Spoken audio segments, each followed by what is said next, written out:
ভাবে যে শীতকালে গাজর তো শীতকালে আমাদের মধ্যে ধারণা হয়ে গেছে এই ফসল এই সময় হয়, কিন্তু আগেই বললাম অন্য সিজনে অন্যান্য ফসল হয় যে জিনিসের দাম আমাদের বাজারে খুব বেশি, সেইটা সারা বছর চাষ করতে পারেন।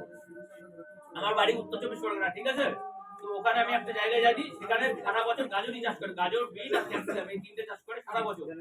ধান গম এদিকে যায় না, কিন্তু সারা বছর চাষ করে।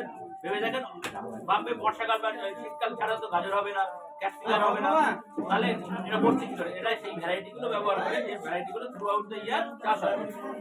তো এইটা করে আপনি অফ সিজনে যখন গাজর বাজারে, শীতকাল নেই, গাজরের দাম তখন বেশি হবে, টমেটো চাষ করতে পারেন গ্রিন হাউসের ভেতরে। একসময় টমেটো 5 টাকা কিলো আসবে, কোনো সময় 40 টাকা কিলো আসবে। যখন 40 টাকা কিলো আসবে তখন আপনি বাজারে ছাড়বেন, তাহলে আপনার লাভ হবে। আপনি বর্ষাকালে পেঁয়াজ চাষ করতে পারেন। এখন পেঁয়াজের দাম কত? 80 টাকা, 70-80 টাকা করে কিলো। অন্য সময় কম থাকবে, যখন সিজন আপনি শীতকালে পেঁয়াজ তুলবেন তখন দাম কম থাকবে। এখনই যদি আপনি পেঁয়াজ তুলে নিয়ে যদি এখনই বাজারে বিক্রি করতে পারেন 80 টাকা জায়গায় 70 টাকা 60 টাকা ধরলাম, 20 টাকা। আপনি যদি একটা বস্তা নিয়ে বড় বাজারের সামনে যান 60 টাকা বলে কিনলাম, পুরো ছেঁকে নিয়ে আপনাকে বস্তা উঠিয়ে দেবে সঙ্গে 10 মিনিটের মধ্যে। তাহলে সেই ক্ষেত্রে আপনার ওইগুলো লাভ হবে। আর বর্ষাকালীন পেঁয়াজও আমাদের দপ্তর থেকে দেওয়া হয়, এর সঙ্গে যোগাযোগ করবেন। ঠিক বর্ষার আগে আগেই জুন জুলাই থেকে বীজ আসে, খোঁজ রাখলে আপনারা যদি এই জায়গাগুলোতে করতে পারেন, বর্ষাকালে যদি জল খুব বেশি না থাকে, জায়গা থাকলে দেখতে পারেন। তো এরকম আরো অন্যান্য, যেমন শশা চাষ, শশা সারা বছর ডিমান্ড আছে, যে কোনো রেস্টুরেন্ট থেকে শুরু করে ফাস্ট ফুডের দোকান থেকে শুরু করে বাড়িতে।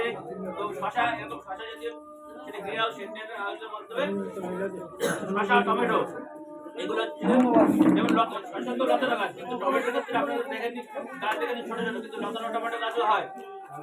ইন্ডিয়ান টাইপের যে ভ্যারাইটি, সেটা আপনার গ্রিন হাউস সেন্টারে হলে এরকম লতানো, যেমন শশা গাছ যেমন মোড়া গাছের যেরকম লতিয়ে যায়, টমেটোর ডাল ওরকম লতিয়ে যাবে, সেটাকে ঘুরিয়ে ঘুরিয়ে রাখি 3টে বা 4টে 5টা গাছে সারা বছর আপনি যা ইনকাম দেবেন। আর তার দীর্ঘস্থায়ী, যেমন 3 মাসের ফসল, এটা 6 মাস পর্যন্ত চলে ম্যাক্সিমাম, তার ফলনও অনেক ভালো হয়। তো সেই জায়গাগুলোকে আপনারা দেখে সেই সব ভ্যারাইটি গুলো সিলেকশন করতে হবে। যারা চাষ করতে চান, যারা হাইব্রিড বা হাই ইল্ডিং চাষ করতে চান, তারা দপ্তরে যোগাযোগ করবেন, কি ভ্যারাইটি দিতে হয় সেগুলো আমরা বলে দেবো। যদি আপনারা ইচ্ছুক থাকেন, অল্প পুরো সব জমির কথা বলছি না, অল্প একটু জায়গা নিয়ে সেখানে করবেন, আর সেই ফসলগুলো বেঁচে দেখবেন আপনাদের সারা বছরের যে মাঠে যা ইনকাম দিচ্ছে তার সমতুল্য বা তারও থেকে বেশিও ইনকাম দিতে পারে।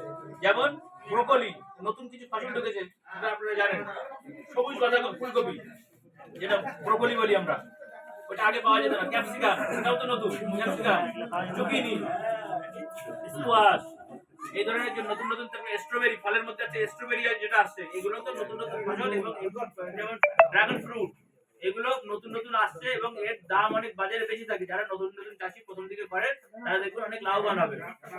তো এই চাষবাসগুলোর দিকে একটু নজর দিয়ে ভালো করে, যদি একটু আপনার মূল ধান জমি না থাকলে আপনি ঘরে ভাত খেতে পারবেন না। ধান জমি যতটুকু বাড়ির জন্য প্রয়োজন বা যতটুকু প্রয়োজন, বাকি এক্সট্রা যে জমি থাকে, তাহলে আপনারা এই ধরনের হাই ইল্ডিং বা হাইব্রিড জাতীয় চাষবাস আপনারা করতে পারেন। তো এটা আমরা ফলের চারা দেওয়া হয় আমাদের দপ্তর থেকে, ঠিক আছে? সেটা দপ্তরে দেওয়া হয় না, প্রত্যেকের ব্লকে। আপনারা প্রত্যেক খোঁজ রাখবেন, বর্ষার আগে, আগস্ট মাস, বর্ষার নামার আগে আগে, জুলাই আগস্ট মাসের থেকে আপনাদের যে ব্লক আছে, ব্লক অফিসের মধ্যে একটু খোঁজ রাখবেন। দেখুন ভিডিও সাহেবের ওখানে কিছু চারা যায়, সের মধ্যে আমের চারা হতে পারে, নারকেলের চারা হতে পারে, জামের চারা হতে পারে, নানা রকম ফসলের চারা, ফল জাতীয় যে চারা বর্ষায় গাদা দেয় যে গাছগুলো, সেই গাছে চারা যায়। আপনাদের যাদের মধ্যে আমরা প্রথমেই বললাম আমরা বেশি বেশি দিতে পারি না, একটু খোঁজ রাখলে যারা যারা যাবেন, নাম যাদের জমি আছে, যারা লাগাতে, পেয়ারার চারা হতে পারে, লেবুর চারা হতে পারে, এই গাছগুলো আপনারা ওখানে পেয়ে যাবেন।